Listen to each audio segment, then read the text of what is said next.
Good day, all. Travis here, Efficiency Hobbyist. So today's video is going to be what I considered phase one of my solar installation. This is going to be where I actually started with this journey. So full disclosure, I actually DIY'd the entire install myself, kind of just learning mostly as I went along, watching other YouTube videos and stuff like that. So there are going to be a number of still images with me kind of talking over it because this system was actually installed in the later part of 2023. And so I don't have a whole lot of really up-to-date videos or anything like that. But I think it'll be pretty informative and give you guys an idea of what I started with, why I started with what the equipment and thing that I used, and kind of how I decided where everything was going to go. So in terms of what and where I wanted this array, I knew a couple things when I went into this planning wise. I wanted some form of ground mount because my intention was to use bifacial panels to get the higher output from them. The other thing I knew was I needed some additional shade in the backyard, and when I put those two ideas together, the solar pergola seemed to be kind of the most logical thing for me to build. I chose this specific location for a couple reasons. One is this was the main exit from the house that we actually use whenever we're going to and from the backyard. The other benefit here is there's no shading from trees in either the east or the west from here. So other than whatever shade may come from the corner of the house, I would really never have any solar obstructions. I actually started with stakes and string lines here, but you really couldn't see anything in the photos because most of it was obscured by the deck anyway. But under each one of these uprights is approximately a 2-foot hole that is filled with concrete and rebar and topped with a cast-in-place anchor. So the reason I went with cast-in-place anchor is I didn't want the wood to rot off, and it's a higher probability of that happening if you actually just drop the upright in the hole and concrete that into the ground. I do hope that this wood array can last for a while. I'm hoping to at least get the full 30 years out of the panels and would rather not have to replace the racking before then. So there's probably a decent chance of that as long as I take care of this wood, keep it, stained and treated. And since it is in the shade, it's actually not exposed to as much solar irradiation as it would be otherwise. So fingers crossed that this lasts a while for me. My base posts are all pressure-treated 4x6s. The taller row are actually 16 feet long, and the shorter row are actually 10 feet in length. So these did pretty well for me. You can see that I did have a good bit of bracing around. I was building this entirely by myself, so I kind of had some scrap lumber and stuff laying around that I was sort of using to hold everything level and plumb as I got to the higher levels of assembly. You'll see here that I didn't actually go all the way to the top of the 16-foot risers. This was really just an artifact of not having a ladder that was tall enough to comfortably reach that, and where I was assembling this myself, I'd ended up just going ahead and giving up a little bit of extra degree of angle on the array just to be able to comfortably and safely reach this. So if I do have any regrets about this array, the shorter posts, I wish I had actually made them a little bit taller and given up some extra degree on this array. I didn't account for quite as much shading as I would get from the roof line during the winter months here. So I would have gone with a more shallow overall degree to not get any sort of shading in the winter, which I unfortunately do have some of. So this is a pretty good shot to kind of explain what I mean whenever I say shading. So you can see the two bottom cells here are darker than the rest of it. That is actually where the roof line is covering the sun for those particular items, and I wish I had made this a little taller. I really thought that I had accounted for as much degree as would shift throughout the year, but during the winter solstice, this actually goes almost all the way up to the 5th set of cells. So if there is a benefit here, it's that these are half-cut solar cells. So that means that the bottom half of the panels are underproducing, but the top part of this panel is still producing some power. Unfortunately, because I had these wired in series at the time, this was actually throttling my entire array down. So a brief aside about what I mean when I say half-cut solar panel here. So when I zoom out on this photo, you can actually see a break, a pretty wide silver area there in the middle of this array. That's actually where the two separate solar panel rows butt up against one another. But if you look halfway down from that, there's an additional silver bar that's not quite as bold. That is the break point for the half-cut panel. So what that means is those cells on the top are separated from the cells on the bottom. And this is a little bit of a shading mitigation strategy where if there's something shading the bottom portion of that, you basically don't get any output from that cell. But on the top half of that, you'll still get whatever your normal output would have been. Here's a shot once I had all of the rafters attached. I know someone's probably going to look at this and ask why I spaced the rafters this far apart. My primary thought process originally here was I wanted to maximize my bifacial gain, and I assumed that if I had less wood behind the panels underneath of them, that I would increase the amount of solar gain I would gain from that. Which is not incorrect, but what I hadn't taken into consideration is I was blocking so much of my bifacial gain just by having the house there, because it was blocking the sun's ability to reflect underneath of those to actually come off the ground and hit the backs of the panels anyway. If I had this to do over again, I would have just put these 2 foot on center and not worried about it. I do have a minor amount of deflection from this. It's not really enough to cause me concern. So I haven't really bothered to go back and, add additional rafters in here. The other thought process here was these panels only weigh 51 pounds apiece, so this is really only 500 pounds spread out over the entire length of this. Yes, I would get some additional gain there from snow or stuff like that, but honestly, we only get substantial amounts of snow once or twice a year, and I'm not concerned that that amount is going to be enough to actually collapse this or cause me any structural damage. I have had some decent snowstorms since this install, and so far I've had 0 problems. As a better example of what I mean when I say the sun isn't able to shine underneath the panels due to the house shading, this is a better example of the sun actually being able to shine directly underneath of the panels, and that actually strikes the ground and the light irradiates and reflects up underneath of that. That is where a lot of your bifacial gain will come from. Also, if this had another row of panels behind this one on roughly the same angle, the sun would bounce off of the front of the back panels and hit the back of the front panels, if that makes sense. And that would also increase your rear bifacial gain. Unfortunately, my solar pergola has neither of these benefits, so really I don't gain a whole lot from bifacial gain. For those of you wondering how I managed to make this waterproof, each one of these panels is through bolted into that 2x4 horizontal girt that you'll see there.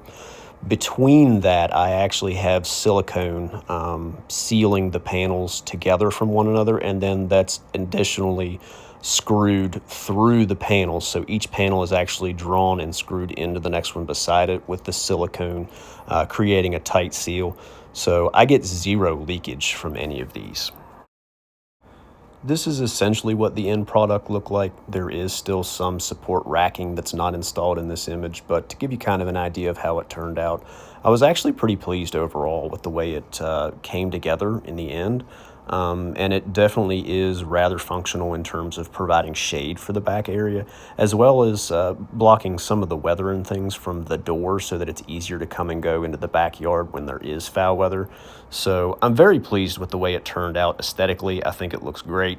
Obviously, this needed to be painted to match the house, but that was a project for another day. Here's a shot to hopefully give you a little bit better idea of the scale of this. So front of front post to back of back post is approximately 10.5 feet, and it is roughly 21 feet in overall length, which is a very good amount of space to have from a covered standpoint outside. Solar pergola portion built and out of the way, it was time to move on to the interior.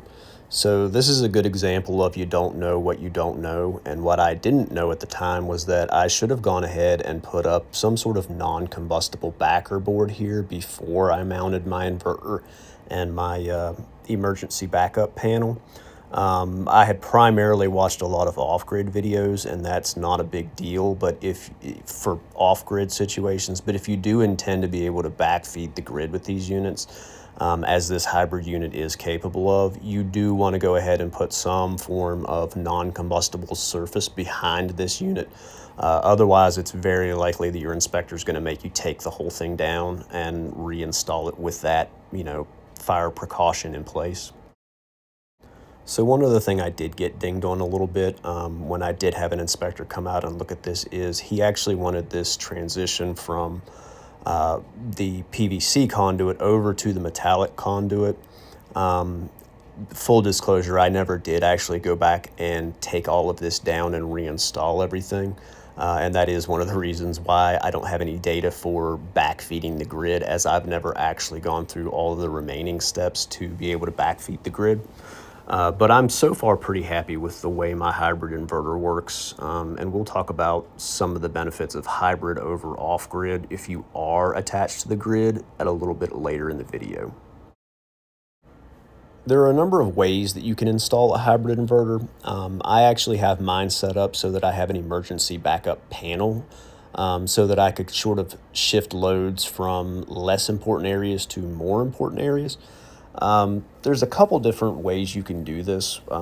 And one of them is you can, more or less, this particular unit has up to 200 amp pass-through capabilities. So you could actually back up an entire house with this unit. But in that instance, unless you had a smart panel to go with it, you wouldn't have any real form of load shedding other than actually going to the individual panel and turning off high use but not necessarily high need items such as stoves, water heaters, things like that. The benefit with the emergency panel is you only really put the things that you truly want backed up in this panel. And as you grow your system in size, you always have the ability to move additional things over to there. So this appealed to me the most, and this is actually how I decided to do it. I do have a friend that did the whole house, which does work kind of well for him. His family literally doesn't even know when the power goes off because they're essentially always on full backup EPS. But to each their own, and I kind of wanted the ability to load shed in the event of, downtime. For those of you interested in backfeeding the grid, there are some additional rules that you need to be made aware of. There are specifications for how far away the AC disconnect and the DC disconnect have to be from your actual service entrance or your main entrance where you would go to for firefighters to disconnect you from the grid in the event of a fire. Here's the shot after I had actually installed the rapid shutdown button, which is the red button in the middle as well. So don't quote me on this distance because I'm not sure that it's the same in all municipalities, but I want to say that everything has to be located within 7 feet of the main meter. And unfortunately, my solar pergola was like 12 feet from the main meter. So I did have to locate my DC isolator box over here instead of being on the array itself. I don't think this is a problem personally, and I definitely see the benefit for firefighters and other personnel having just one spot to go to disconnect essentially all the important things in your system. I did end up installing a 100 amp AC disconnect, so this is what actually sends power to my inverter and takes backfed power away from my inverter and either loops it into the rest of my house's grid, or if I were backfeeding the actual grid, that would send that energy back to the electrical lines themselves. So the reason I upsized this, even though my 18 kPV can only actually output 60 amps in off-grid mode, is don't forget that that unit still does have a 200 amp pass-through. So I didn't know everything that was initially going to go in my emergency panel. So I just upsized the whole thing because overall the cost wasn't that much more. And it gave me the ability to have a little extra cushion in case I did have certain things that went into that off-grid panel, to just make sure that I could always power it. As long as at least the AC power was on, I could pass through and still, maintain all of those loads. For those of you wondering how I get the power and send that to that 100 amp disconnect box, the two square black boxes in the middle of this photo are what are known as couple tabs. So those are designed so that you can slide them over the wire and tighten a nut that is not connected to them from a bonding standpoint. And that allows you to actually pierce the sheathing of both of your wires. And so you could actually use these to do a live tap if you had to. There are some other things on the market that you don't have to do like that type of tap, but you always do have to have the ability to cut power from those lines. I didn't necessarily need to have the live tap available in this because if you'll notice, that is on the house side of my 200 amp breaker. So just be aware that there are some other, abilities out there for you to splice into your main supply line. But it kind of depends on whether you have the ability to cut power to that before you need to, tap into that or not. The other nice benefit is, so this is actually what loops around and is able to provide that hybrid power to the rest of my whole house panel. That is only available when it senses that there is power on the grid. So if there's no power on the grid, I only feed power to my emergency backup panel. But as long as there's power available everywhere through the system, then I can actually feed all of my power to my local panel and consume all of the power that my house needs from just this one hybrid inverter. The next step was to relocate all of the breakers that I wanted in my emergency panel out of the original box. Full disclosure, my original electrical box was a bit of a train wreck. I guess the people who had lived here before me had done some home upgrades, and I'm not sure if they wired a lot of this themselves, but I ended up taking almost the entire panel apart and just rewiring the whole thing as I was moving my desired breakers over. So this is what it looked like partway through the transition. You can see that I now do have some of the stuff dressed up in the main box, and I have some of my emergency loads transitioned over to the backup panel. If you're wondering how I knew which loads I wanted to actually place in the backup panel, I do have an Emporia Energy View monitor, and I had spent a little over a year collecting data on what energy items used, how much it used, how frequently it ran, what was the maximum draw. So I had spent a significant amount of time kind of prepping to know exactly what I wanted to go in this emergency panel.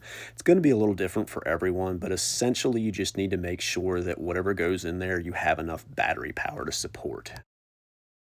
My battery bank originally had two server rack batteries in it. The two of them combined were good for roughly 10.2 kilowatt hours of power. What I didn't know at the time of this install was that only 80% of that is supposed to actually be used on a daily cycle. So when I really looked at how much power I could cycle in and out of these batteries daily, the recommendation from the battery manufacturer ended up being a little bit less than I was thinking. So this isn't a huge deal, depending on what you put in your backup panel. At the time of this, all I had in here were basic lights throughout the house, my large refrigerator that's in the kitchen. I have a smaller fridge freezer that's in my laundry room, and the main kitchen circuit, which would allow me to use the microwave, use the air fryer, and make coffee. These are the items that I would consider to be honestly the bare minimum of what you would probably want backed up. To give an example of roughly what this energy usage is today, the upstairs fridge is right at about 2 kilowatt hours. The smaller fridge is about 1.5 kilowatt hours. And then if I just combined all of the lighting circuits and assume that maybe I wanted to run the microwave for, to heat something up really quick or make some coffee in the mornings, that came out to just a little over 6 kilowatt hours worth of energy a day. Now, this is very conservative, so we need to talk a little bit about what this would not back up, because I think there are a lot of solar sales companies out there that are going to tell you that 10 kilowatt hours or 15 kilowatt hours will run your whole house for 3 days, even if the sun doesn't come up. And I want to be very clear that if you get that spiel from someone who's only selling you 10 or 15 kilowatt hours worth of batteries, I would be extremely leery about what you're getting because that is not typically what you're going to see. you might run just basic lights for a few days with no additional, supplemental power. And, that would require to have full sun during those days. And oftentimes when the power's out, you're just not that lucky. It's usually in some sort of storm that's happened that doesn't blow over for a day or two. So to be very clear, this 10.2 kilowatt hours worth of battery pack, which is really only 8 kilowatt hours worth of usable battery pack every day, is not enough to back up a whole home. This is truly just an emergency backup panel. The reason I went with the hybrid unit is I wanted both the ability to backfeed the grid and I wanted to be able to store energy locally. So despite the fact that you can buy inverters that are just off-grid or just grid-tied, it made the most sense to me to just go ahead and buy a hybrid unit, even though it was a little bit more expensive. But what I didn't understand about the hybrid unit is its ability to actually create kind of its own microgrid on your own house without backfeeding the grid itself. So what that means is once my batteries are full, or if my batteries are charging and I'm making more solar than they need, I can actually backfeed my own panel and go ahead and run all of the loads that are in the house that are requiring electricity at that time. So this is great because as long as there's grid power, it has this functionality. But once the grid goes down, it only powers the emergency load panel, which is exactly what I wanted. The reason this wasn't great is I had never sized my batteries with the intent of being able to run the whole house when I originally installed this stuff. So what I found was that I was charging my batteries up very quickly in the mornings, and then the system just throttles down to whatever your whole house use is during the day. And then at night, when that can no longer be satisfied by your solar needs, it switches over to battery power automatically. So what I found was after 8 p.m., I was very rapidly draining the 8 kilowatt hours worth of battery storage that I had. And I usually didn't even make it till midnight because the cooling load and stuff was so high during the evening before the outside had cooled off that I was burning through most of my battery with either just air conditioning or air conditioning plus some of the cooking that occurred, after we had all gotten home from work. Fast forward to about a month after the initial install, Black Friday rolled around and Signature Solar had a little bit better deal on the batteries. And I knew that ultimately I was going to need more battery backup anyway, now that the house was using much more power than I originally assumed it would. So it made sense at the time to just go ahead and double the pack size. So this roughly bumped me up to a 20.5 kilowatt hour system. And this is how the system more or less operated for almost the next year. So a brief overview here just of the system as it stands now. I know this image actually only has 2 of my Life Power 4 batteries, but I actually have 4 of them for a total of approximately 20.5 kilowatt hours of energy. I also have 10 Seg Solar 460 watt solar panels, good for 4,600 watts. And lastly, I have the EG4 18K inverter. So what some of you may be asking is, why did I buy an inverter this large if I were only planning on putting 4,600 watts worth of solar panels on it? And the simple answer is, I ultimately knew that I was going to expand this system, but as I do with most of my DIY projects, I'll buy the bones of a system, kind of learn what I'm doing, and then after I get a feel for how that's working, I'll actually expand or enlarge the project. So this was always just a jumping point for me. I always had intentions of expanding this system, but I wanted some data to actually know what this looked like, especially after I had the skill set for what it actually takes to install. Let's talk total system cost up to this point. So you'll see that I actually have 2 different battery purchase times. I did actually get them at a slightly different price, so I broke that out into the 2 separate areas there. I did buy the 18K PV, the total 10 of my 460 watt bifacial solar panels, DC disconnect box, battery communication hub, because I was never successfully able to get these to communicate properly with my inverter until I actually purchased this hub. And I have it kind of aligned so that you can see subtotal. I did add in the discount that I got from Signature Solar, the cost of shipping, the total tax from the 2 separate purchases that I had done from them. And the subtotal on all that was $14,339.79.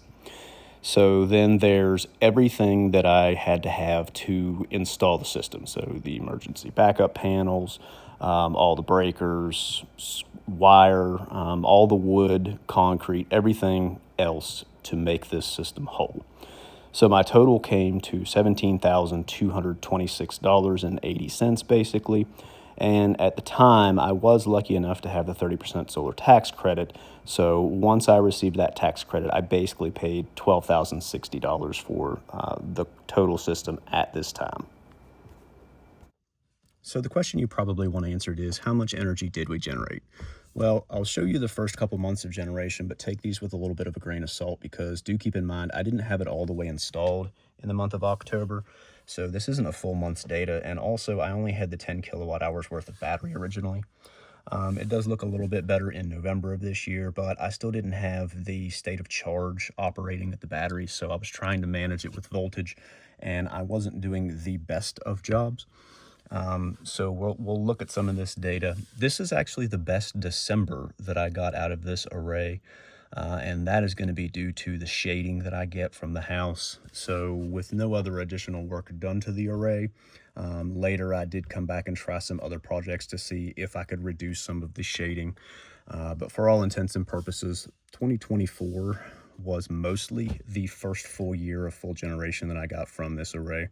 Now, you will notice that there is a bit of a curve here, and we do expect to see that, but you're probably wondering why this is a little bit flatter than you think it should be, and that is simply because I'm not backfeeding the grid during this time, and to compensate for that, my batteries can only hold so much energy, and unfortunately, where they were sort of the limiting factor as to how much energy I could generate in a day, because if the batteries are full, then I'm only using the amount of energy that's in the house.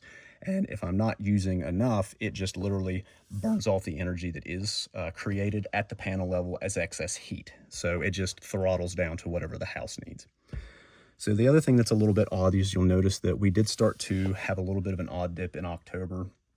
This was because I did order some additional panels, and I just sort of threw them out in the yard to just start supplementing some of my generation.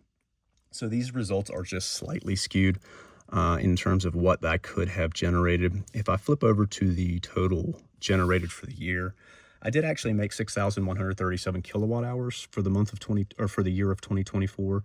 Now, had I not throttled on this number one array because I had the other array up and operating, that probably would have been about 6,500.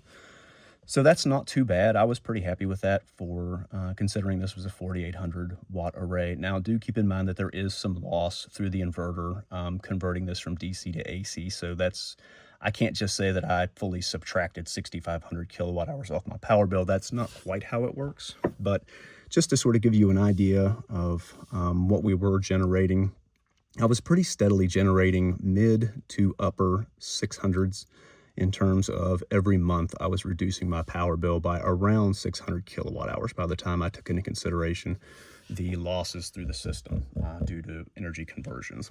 So overall, I was very pleased with this. I did have some issues with shading that I got, and this is a lot worse than it actually would be had I not had any shading on these arrays. And we'll talk a little bit more about maybe some mitigation problems from that shade that I had later.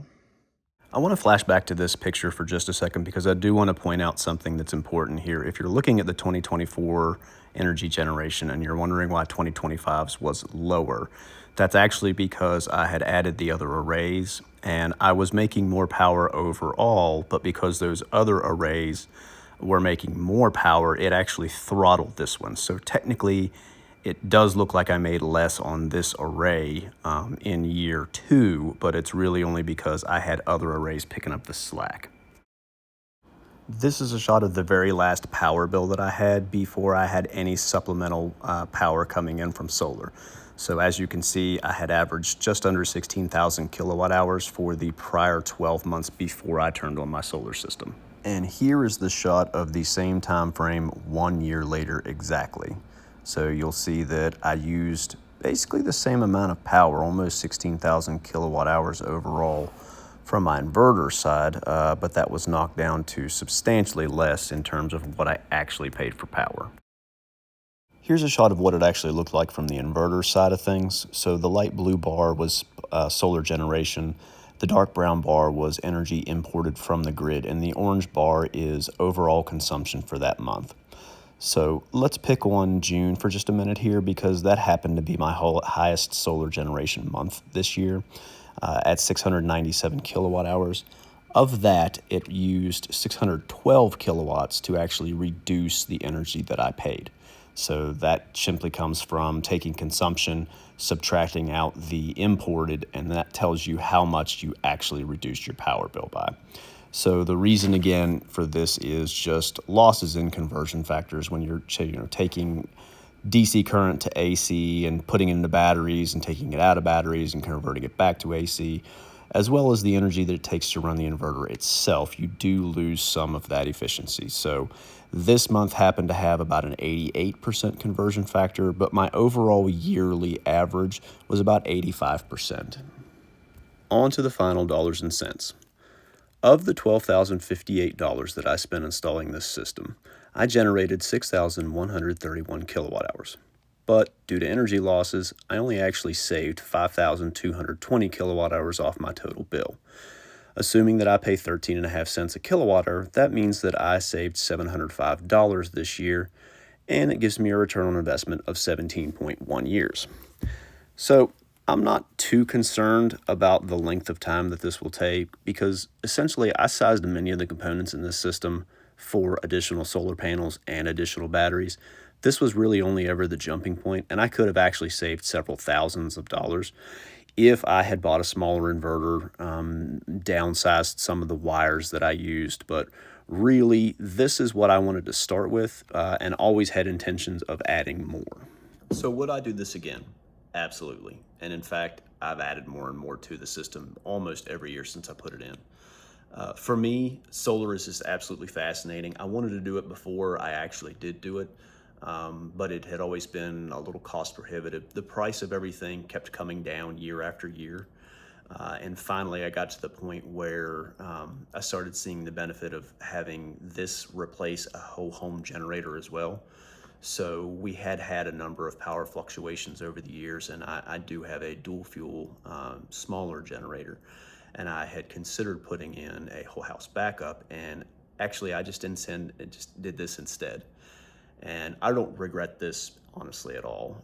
It's nice that it generates its own power there when it's not in use. It's not a standby generator that has to, fire up and run off either propane or gasoline once a month just to make sure that it's kind of maintaining itself so that it's there when you need it. The other problem I run into is whenever the power does go out in town, there's nowhere to buy gas, there's nowhere to buy propane, no one else in town has energy backup. So I'd be driving at least to the next closest town and hoping that they would have power. So for me, solar is amazing, and I would absolutely do it again in a heartbeat, even if the return on investment wasn't 17 years, just due to its cool factor and just being less reliant on the grid. Another one of the big reasons I did this was the cost of power kept going up. So when I bought here in 2014, the cost of electricity was only 10 cents a kilowatt hour. And by 2020, it was up to 13.5. So that had gone up 35%. So it's nice to know that even if, obviously electricity will only get more expensive going forward, it's nice to know that at least I'm generating and controlling some of that. But yeah, love it. Would do it again, have done it more since then. I think that's probably it for this one, guys. If you do have any questions about anything that was in there, don't hesitate to drop a comment. I'll get back with you as fast as I can. Thanks for everything. If this was helpful, like and subscribe, that'd be awesome. If not, all entertainment's good. Thanks, guys. Bye.